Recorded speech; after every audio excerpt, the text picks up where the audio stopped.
Good morning, students. I am from Lokmanya Tilak School, your science teacher. Open your book, science book, chapter number 2, food and health. कल हम लोग ने ये topic start किया था. क्या था टॉपिक? Food and health. आप लोग को ये पता है फूड जो है वो हम लोग के हेल्थ को बहुत ही इफेक्टिव करता है. हम फूड, गुड फूड लेना, न्यूट्रिशियस फूड लेना हमारी बॉडी के लिए बहुत ही इम्पोर्टेंट है. अगर हम लोग न्यूट्रिटिव फूड नहीं लेंगे तो हमारी बॉडी ग्रो नहीं करेगी और डिसीजेज स्प्रेड कर लेंगे. न्यूट्रिशंस एंड देयर फंक्शन, कितने टाइप्स ऑफ न्यूट्रिशंस हैं, कार्बोहाइड्रेट, फैट्स, इनका क्या वर्क है आपको ये कल बताया जा चुका है. प्रोटीन, प्रोटीन के बारे में हम लोग ने पढ़ा. विटामिन एंड मिनरल्स के बारे में पढ़ा. रफेज, वाटर, बैलेंस डाइट, ये सब किसमें, इन सबको एक प्रिपोर्शन में लेना, यही बैलेंस डाइट है. इसके बारे में पढ़ा. अपनी बॉडी को कैसे फिट करेंगे, फूड पिरामिड के बारे में पढ़ा है हम लोग ने. बच्चों इतना होने के बावजूद भी हम लोग कुछ डिसीजेस हम लोग को हो जाते हैं. डिसीजेस का मतलब सब बच्चे जानते हैं. डिसीजेस मीन्स रोग. डिसीजेस मीन्स रोग. Diseases is a condition when our body or a part of our body does not function normally. Diseases, रोग वह अवस्था है, वो टाइम है हमारी बॉडी का जब हमारी बॉडी या हमारी बॉडी का कोई पार्ट ठीक से फंक्शन मीन्स काम नहीं करता. ठीक से मतलब जैसे उसका जो उसका रेगुलरली फंक्शन है, जो उसका डेली का रूटीन है, डेली क्या मतलब हमेशा का काम है, वो नहीं करता है. A person suffering from a disease become sick and tired. जो व्यक्ति को रोग हो जाता है वो बीमार और कमजोर पड़ जाता है. A diseases can be occur due to various reason. जो डिसीज है वो कई कारणों से हो जाते हैं. Diseases can be classified into two main parts. इसके टू मेन पार्ट्स हैं. Number 1 communicable disease, number 2 non communicable disease. Communicable disease, communicable disease से आप क्या समझ रहे हैं? कम्युनिकेशन मतलब एक दूसरे से संपर्क में आने से जो रोग हो जाते हैं. संपर्क में आने से, एक दूसरे के टच में आने से, आप जिनसे अक्सर मिलते रहते हैं, अगर कोई वो रोग है तो वो हम लोग को भी अटैक कर सकता है. Diseases that spread from one person to another. इसमें क्या होता है? एक इंसान से दूसरे इंसान में फैलने वाले रोग are known as communicable diseases.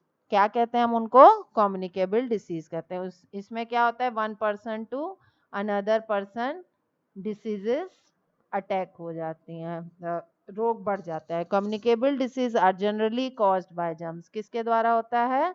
Germs के द्वारा. जर्म्स किसे कहते हैं बच्चों? जर्म्स कीटाणु होते हैं. Germs are very tiny organism. बहुत छोटे छोटे वो होते हैं, जीवाणु होते हैं. दीज इंक्लूड्स, उसमें क्या क्या आ जाता है आपका? Bacteria, virus, bacteria, virus, fungi and protozoa. ये चारों कैटेगरी किसके अंडर आ जाती हैं? जर्म्स के अंदर. These germs can be transmitted. Transmitted means transfer हो जाते हैं बाय द फॉलोइंग वेज. किस किस कारणों से? Direct contact. सबसे पहले क्या है? Direct contact. clothing and other articles like towel and bed linen used by a sick person carry germs. देखिए क्या कह रहे हैं कि आर्टिकल्स, जो भी चीज़ें हैं, जैसे टॉवल है, बेडशीट है, नैपकिन्स हैं छोटे छोटे, और क्लॉथिंग, जो भी एक वो बीमार व्यक्ति यूज करता है, उसमें क्या होते हैं? उसमें उस बीमारी के जर्म्स आ जाते हैं, कीटाणु प्रवेश कर देते हैं. When a healthy person come in contact with these, the germs में एंटर हिज और हर बॉडी. क्या होता है कि जब एक हेल्दी पर्सन इन सब चीज़ों को यूज करता है तो उसको, उसकी बॉडी में भी जर्म्स एंटर कर जाते हैं, प्रवेश कर जाते हैं. These germs can cause diseases. यही जर्म्स और कीटाणुओं के कारण क्या हो जाता है? डिसीजेस हो जाते हैं, रोग हो जाते हैं। कौन कौन से डिसीज होते हैं? देखिए, chicken pox, malaria, ringworm and common cold. Common cold are spread through direct contact. ये चिकन पॉक्स, मलेरिया, रिंगवर्म और कॉमन कोल्ड, ये सब किससे होते हैं? ये सब डायरेक्ट कांटेक्ट से होते हैं, अगर आप डायरेक्ट उनकी चीजें यूज कर लेंगे। देखिए पिक्चर बना है। Infected food and water. In fact मतलब दूषित हुआ।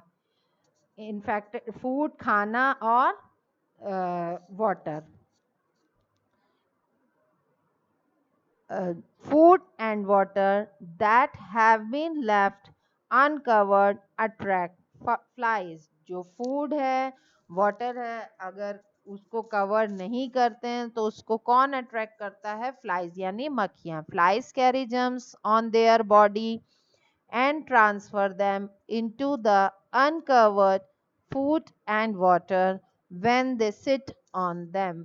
जो फ्लाइज होती हैं, मक्खियां होती हैं, उनकी बॉडी पे क्या होते हैं? जम्स होते हैं। उनके बच्चों पैरों पे होते हैं, नीचे जो बैठती हैं उनके पैरों के नीचे, पैरों में उनके जम्स लगे होते हैं। तब क्या होता है? ये लोग पहले गंदगी में बैठी रहती हैं तो जम्स कैच करती हैं। जब ये जम्स कैच कर लेती हैं तब वो अनकवर्ड फूड और वाटर पे बैठ जाती हैं। क्या होगा?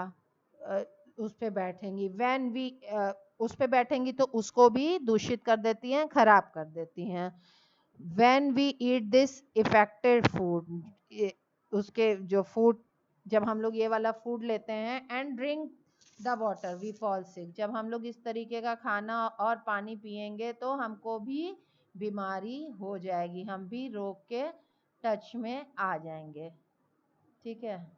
We fall sick. Diseases like typhoid, cholera, jaundice and are spread this way. इससे क्या क्या हो जाती हैं? टाइफाइड हो जाता है, कॉलरा हो जाता है, जॉन्डिस, ये सब बीमारियां इसी से फैलती हैं। अब देखिए एयर, नेक्स्ट टॉपिक है एयर।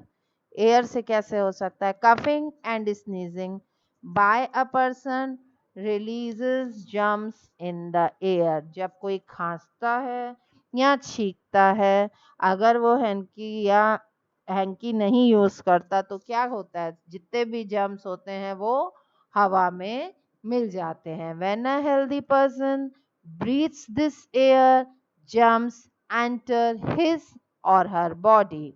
जब एक हेल्दी पर्सन, स्वस्थ व्यक्ति, ये हवा को इस हवा में सांस लेता है तो क्या होगा? जब वो सांस लेगा तो जितने जर्म्स उस समय हवा में होंगे वो भी उसकी बॉडी में एंटर कर लेंगे। These germs can cause diseases like common cold। इससे कौन कौन सी डिसीजेज होती है? Common cold, diphtheria, whooping cough। ठीक है, ये सब बीमारी किससे होती है? एयर से होती हैं। और कैसे होती हैं? जब कोई बीमार व्यक्ति खांसता या छींकता है तो वो हवा में मिल जाता है। जब स्वस्थ व्यक्ति ऐसी सांस लेता है तो उस स्वस्थ व्यक्ति को भी इस तरीके की बीमारी हो जाती है। Next page. Insect bytes. Insects आप जानते हैं, इंसेक्ट्स में मॉस्किटो, फ्लाइज, कॉकरोचेस, इस तरीके के छोटे छोटे जंतु आते हैं। द इंसेक्ट सक ब्लड। जो इंसेक्ट होते हैं वो क्या करते हैं? ब्लड सक करते हैं, हमारा खून चूसते हैं। When a mosquito suck blood from a person suffering from malaria, it also suck the germs of malaria. क्या होता है? जब एक मच्छर एक ऐसे आदमी का खून चूसता है जिसे मलेरिया होता है, तो जब वो उसका खून चूसता है, उसके खून में जो जर्म्स होते हैं, ब्लड में जो जर्म्स होते हैं, वो उसमें मलेरिया के जर्म्स भी रहते हैं जिसे एक मॉस्किटो सक कर लेता है। ठीक है। मॉस्किटो का वर्क क्या है? मॉस्किटो क्या करता है? ब्लड सक करता है। जब ये एक बीमार व्यक्ति जो मलेरिया होगा उसका ब्लड सक करेगा तो जर्म्स को भी सक कर लेगा। The same mosquito then bites a healthy person and transfer the germs into his or her body। तब क्या होता है, जब उसने बीमार से ले लिया, जब यही मच्छर एक हेल्दी पर्सन, स्वस्थ आदमी के शरीर पे अटैक करता है, ब्लड लेने लगता है, तब क्या होता है, which cause person to suffer from disease, उसको भी सेम डिसीज हो जाती है, क्योंकि उसने इधर से सक किया, नेक्स्ट की बॉडी में स्प्रेड किया, वो सक किया, तो वहीं से उसने जर्म्स भी वो कर दिए, स्प्रेड कर दिए, और डिसीज हो गई। Disease such as malaria, plague, yellow fever and dengue are spread by the bites of insects such as red fleas, bug and sand flies। ये सब से क्या होता है, जितने भी ऊपर क्या दिए हैं, फीवर कौन कौन सा हो जाता है, malaria, plague, yellow fever and dengue. ये किससे स्प्रेड होते हैं, रेड फ्लीज, बग्स और सैंड फ्लीज से। चलिए अब ये सब, ये देखिए, ये एक हेल्दी है, इसको हेल्दी गर्ल खड़ी है, इसको क्या कर रहा है, ये मॉस्किटो इसका ब्लड सक कर रहा है, इस और जो इसके ये देखिए पैर हैं या इसके मुंह में जो ब्लड है वो उसको टच कर रहा है, जिससे से भी मलेरिया हो गया और ये पेशेंट हो गई। Mosquito suck blood making us ill. Prevention of communicable diseases. Communicable diseases से हम लोग कैसे प्रिवेंशन कर सकते हैं, अपने आप को बचा सकते हैं। Communicable diseases spread easily but can be prevented by maintaining good and personal community hygiene। क्या होता है कि जो जितनी भी ये बीमारियां हैं, कम्युनिकेबल डिसीज हैं, इनसे हम बचाव कर सकते हैं। कैसे बचाव कर सकते हैं, maintaining good personal and community hygiene. Hygiene means अपने आप को स्वस्थ रखना, अपने आसपास के अपने आप को साफ सुथरा रखना और अपने आसपास के वातावरण को साफ सुथरा रखना। The practice of keeping your self, अपने आप को, एंड योर सराउंडिंग, और अपने आसपास की चीजों को क्लीन, अपने आप को साफ सुथरा रखना और अपने आप को साफ सुथरा रखना और वो उसको अपने वातावरण को साफ सुथरा रखना, अपने आप को साफ सुथरा रखना और अपने सराउंडिंग मतलब अपने आस पड़ोस की चीजों को साफ रखने से हम क्या कर सकते हैं, रोगों से बच सकते हैं। In order to prevent illness और spread of diseases is called hygiene क्या है, अपने आप को साफ रखना, अपनी सराउंडिंग को साफ रखना, ताकि हम बीमार ना पड़े, हम पे रोग अटैक ना करे, ही हाइजीन है।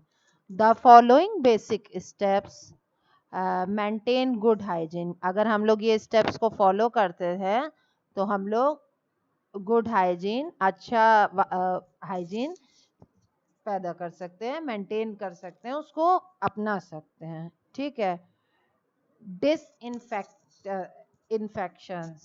Disinfectants should be used in house to kill germs। क्या है, फिनाइल, इसको हम लोग यूज कर सकते हैं ताकि जर्म्स चले जाएं।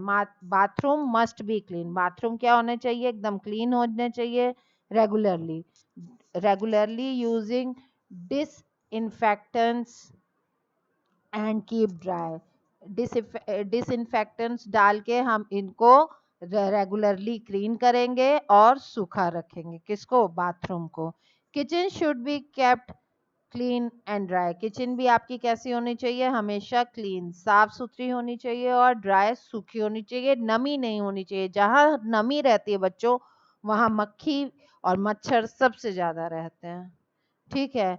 Germs breed in damp and dark place. Germs कहाँ सबसे ज्यादा फैलते हैं, जहाँ अंधेरा होता है, वहीं पर सबसे ज्यादा फैलते हैं। अंधेरा होगा, डंप नमी वाली जगह पे जर्म्स जल्दी फैलते हैं। Sunlight is natural disinfectant. Sunlight जो है, सूरज की रोशनी जो है, वो कीटाणुओं के आने से या रोगों के आने से रोकती है। Allow enough sunlight and air enter the house. कोशिश करिए अपनी विंडोज को जब सनलाइट आती है तो ओपन कर दीजिए. अगर सनलाइट आपके रूम में एंटर करती है तो it is a natural disinfectants. Clean and healthy food should be eaten. हम लोग का फूड क्या होना चाहिए? हेल्दी तो होना चाहिए, उसमें सब न्यूट्रिशियस होना चाहिए, बट वो क्लीन भी होना चाहिए.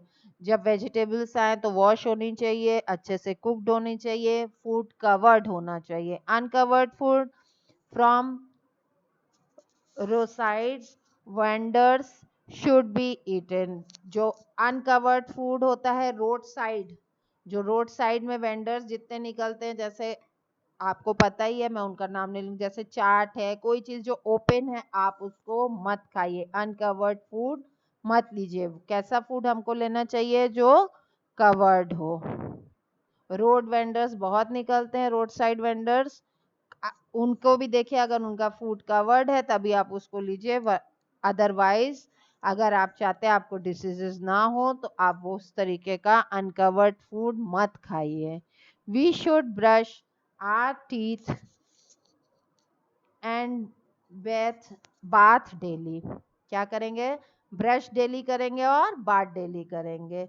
We should eat food kept in clean vessels using clean hands. जो हम लोग के खाने के बर्तन होते हैं वो भी साफ सुथरे होने चाहिए, और हम लोग खाने से पहले हम लोग के हाथ भी साफ सुथरे होने चाहिए. Next page. और क्या प्रिवेंशन हम लोग ले सकते हैं? We should drink clean filtered water kept in clean covered vessels. जो हम लोग का वाटर जो होता है वो क्लीन होना चाहिए, फिल्टर्ड होना चाहिए, और साफ सुथरे बर्तन में उसे लिया जाना चाहिए. We should not allow to water stagnation in and around the house. घर के अंदर और घर के बाहर पानी नहीं फैलाना चाहिए, पुराना पानी स्टोर नहीं करना चाहिए. मॉस्किटोज ब्रेड इन स्टेजेंट वाटर. ऐसे पानी में क्या होता है, जो आप लोग स्टोर करके रखते हैं उसमें मॉस्किटो फैलते हैं. Water cooler should be kept dry not in use. जो वाटर कूलर होते हैं जिनको आप यूज नहीं करते हैं वो क्या होने चाहिए? क्लीन होने चाहिए. Insect repellents and mosquito nets should be used to keep away mosquito. Mosquitoes को दूर करने के लिए क्या करना चाहिए? जो रिफिल्स आती है मॉस्किटो रिफिल्स वो सब यूज करनी चाहिए, फिनाइल यूज करनी चाहिए, और डोर्स पे नेट और विंडोज पे नेट होनी चाहिए ताकि आपके घर में मॉस्किटोज एंटर ना कर सके. Bed linen mattresses and up upholstery should be clean and avoid the growth of germs. ये सब चीजें क्या करनी चाहिए? सब चीजें क्लीन होनी चाहिए. ब्लेड लिनेंस, मैट्रेसेस एंड अपहोल्स्ट्री, ये सब चीजें क्या होनी चाहिए? ये सब टाइम टू टाइम क्लीन होनी चाहिए, तभी क्या होते हैं? जर्म्स स्प्रेड नहीं करते. We should keep our surrounding clean. हमें अपना क्या करना चाहिए? सराउंडिंग को भी, ये तो बच्चों घर की बात हो गई, घर के साथ साथ आपको क्या करना चाहिए? आपकी जो सराउंडिंग है, अपने आसपास का वातावरण है, उसे भी साफ सुथरा रखना चाहिए. वातावरण आपके आसपास की चीजें. To control flies and roaches, मक्खी और कीटाणुओं को आने से रोकता है. We should throw garbage in dustbin. Dustbin में क्या करना चाहिए? गार्बेज फेंकना चाहिए, घर का कचरा फेंकना चाहिए. Empty them in garbage dumps from time to time. जो ये सब ड्रम्स होते हैं इनको टाइम टू टाइम क्लीन करना चाहिए, साफ करते रहना चाहिए, इनको खाली कर देना चाहिए. We should not allow garbage to collect in dumps. जो डम्स होते हैं उस पे गार्बेज ज्यादा से ज्यादा कलेक्ट नहीं करना चाहिए, उसको हटाते जाना चाहिए. We should stay away from infected people. अगर किसी को बुखार जुकाम खांसी है तो हमें उससे दूर रहने की कोशिश करनी चाहिए. ऐसा करके हम अपने आप को रोगी होने से, बीमार होने से बचा सकते हैं। नेक्स्ट टॉपिक है हमारा वैक्सीनेशन। वैक्सीनेशन मीन्स टीकाकरण, जो सुई आपको इंजेक्शंस लगते हो उसको हम लोग वैक्सीनेशन कहते हैं। Vaccination is an effective way, effective मतलब जो यूजफुल होता है, कारगर उपाय of preventing communicable diseases. Communicable जो एक दूसरे के टच में आने से डिसीजेस होती हैं, उसको उसको इफेक्टिव, वो इफेक्टिव ना हो इसलिए हम लोग क्या करते हैं, वैक्सीनेशन लेते हैं। वैक्सीनेशन लेने से वो इफेक्टिव नहीं रह जाती। Vaccination is the use of special substance called vaccine to prevent specific disease। Vaccination क्या है, इसमें स्पेसिफिक वैक्सीन होती है। वैक्सीन बच्चों एक तरीके की दवा होती है in liquid form to prevent specific disease.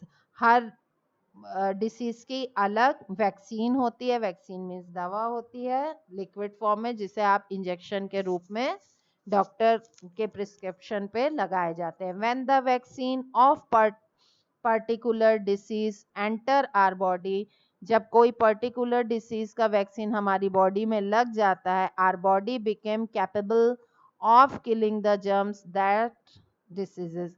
उस डिसीज से, जो कम्युनिकेबल डिसीज है, उसको होने से रोकता है। क्या रोकता है, वैक्सीन। वैक्सीन हमारी बॉडी में लग गया, अब हमारी बॉडी कैपेबल हो गई है।